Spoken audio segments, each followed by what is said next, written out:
Hello and welcome to my video. You're very welcome back. It's lovely to see you again. And if you're new here, hi, my name's Paul. I like to speak about Jesus. Jesus the man before Christianity. Jesus the man who was a man who understood earth's frailties and how hard it is to be mortal, and shared with us his compassion and his love and showed us how we could live our lives before all the pomp and circumstance and all the dogma of religion got in the way. And it's a simple teaching. And today I'm going to talk about the feeding of the 5,000, or as you might know it, the 2 loaves and 4 fishes, or 5 fishes.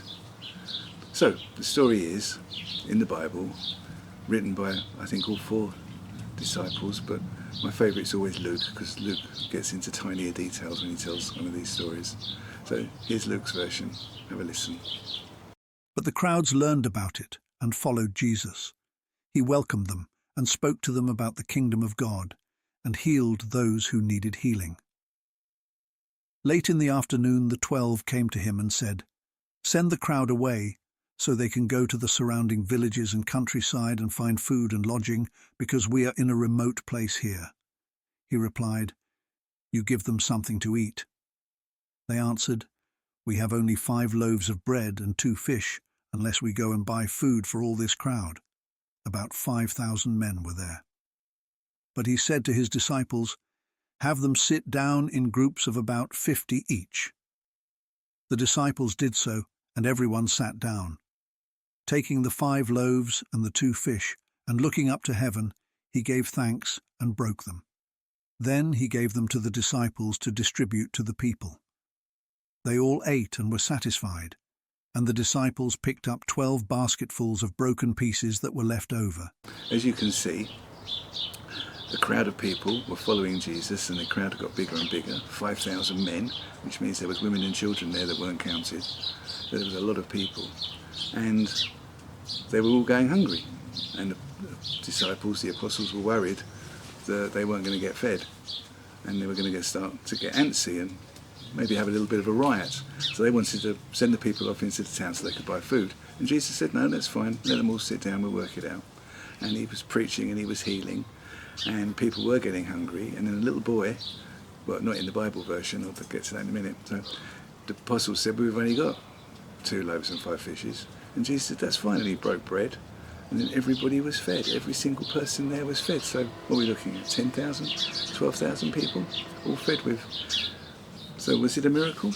Well, the question is, it certainly was a miracle of some description, but was it a spiritual miracle, or was it a miracle of human nature, perhaps? So let's imagine for a moment that we've heard that Jesus is teaching somewhere close to us, and we're going to have some of that. I want to go and see this man. He's amazing. I want to hear what he's got to say.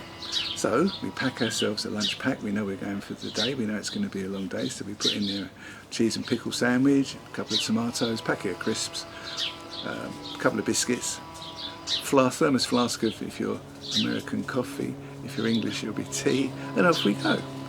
We get there and we see all these people, and it's a fantastic day, and then we listen to what he's got to say, and he does some healing, and he's preaching, and we're listening, and we're absolutely enthralled by the man.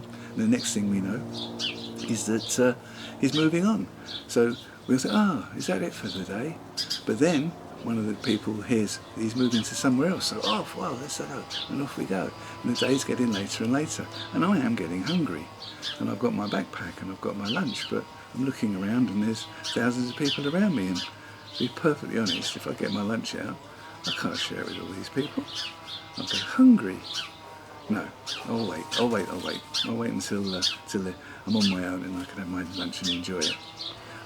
So the day goes on, and then eventually, let's say for argument's sake, the disciples say to Jesus, "We just can't go on like this. These people need to feed. We ought to send them off into the town so they can buy food." And Jesus says, no, that's fine. And the little boy walks up and says, "Jesus, I've got 2 loaves and 5 fishes. I'm willing to share those with you." And Jesus breaks bread and looks up to the heavens. And I think to myself, well, if that little boy can share his dinner, so can I. So I'm going to take my backpack off, and I'm going to sit myself down in the grass, and I'm going to look around and I'll say, "Look, I've got some cheese and pickle sandwiches here. I've got a thermos flask of tea. I've got some cakes and biscuits. If anybody would like to share with me." And all the people around me go, well, we've got packed lunches too. And they take off their backpacks and lay them out on the ground. And we all start sharing each other's food. And nearly everybody brought food with them. But they're not stupid. And we're all sharing our food, and it's delicious. But the nice part is that we're sharing, we feel good. It's the camaraderie. It's the feeling of togetherness. It's the amazing feeling of sharing, of being part of something much bigger than us. About us all being together, in it together. I think that's what we're looking for here. We're all in it together, and we share our food. And that's how the miracle occurred. It wasn't a miracle, a spiritual miracle where all these loaves and fishes turned into more and more and more. It was a miracle of human nature that we all suddenly realised how important it was to share with each other, because we're all in it together. We're all on this planet living these lives together, and we need to share and be compassionate with each other and understanding and loving. Now, I didn't come up with that completely on my own. I read that in a very, very good book called The Robe. It came out in 1945. They also made a film, but don't bother with the film. It misses all the nuances. And it's about a Roman tribune who, when Jesus was taken down from the cross, the Roman soldiers who were there played dice to see who could win the robe. That's the sort of thing they used to do in those days. And it was this guy, Marcellus, who won the robe. And then, of course, something special happened with the robe, and he went off on a journey, a very, very early journey of Christianity, to meet people who actually knew and saw Jesus. And he talked to them. A guy named Justus explained to Marcellus that Jesus had done exactly as I've just described to you there. He took his lunch pack out and he realised that everybody else had lunch packs, and he then realised what a fantastic, wonderful feeling it was to share and to be part of something much bigger than ourselves, to be part of something that, I don't know, part of a huge community. And that's where the early Christians were at. Very early Christians, before all the dogma and everything else took place. And that's what I'm trying to explain to you, is that this is the Jesus we're talking about.